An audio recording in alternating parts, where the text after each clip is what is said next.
The Colorado Republican Party has lodged an appeal with the US Supreme Court over the state's ruling to disqualify Donald Trump from the 2024 presidential ballot.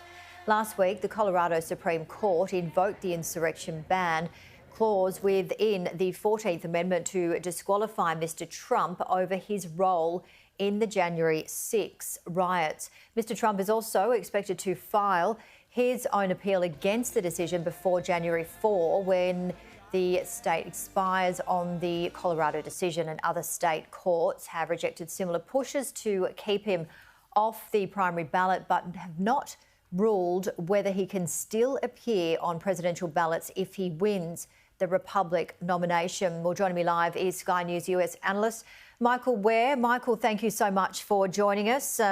It's certainly heating up as we head into next year and the elections in the Iowa caucuses. What can you tell us, in your opinion, on the situation in Colorado? Well, Colorado is just one of many legal issues that are hanging over this entire election. In fact, the American Supreme Court is hovering above this election because there's certain key legal questions that many people are pushing to have answered to see how this election may proceed and how the prosecution of the allegations against former President Trump may or may not proceed. Now, obviously, President Trump's legal team is doing the usual Trumpian legal tactic: delay, delay, delay. They're trying to push particularly the federal cases into next year or year after next, after the election. So we've seen the special counsel, Jack Smith, who was investigating the former president for holding classified documents and for his role in the insurrection on January 6th. That special counsel asked the Supreme Court to hear an application to decide a key question, which is President Trump claims that he has a special kind of qualified privilege for any action he took as president. He said there's nothing that he can do that is essentially illegal, and the special counsel wanted that answered. But the Supreme Court refused to hear that just yet. So that's going to be working its way through the courts in several states for several reasons. When it comes to keeping former president off the ballot, the Colorado Supreme Court invoked Section 3 of the 14th Amendment to say that a public office holder cannot be involved in an insurrection. Well, that is now heading to the Supreme Court, and we have to wait and see if the Supreme Court will hear that point, because Colorado is not the only state that is trying to keep President Trump off the ballot. So,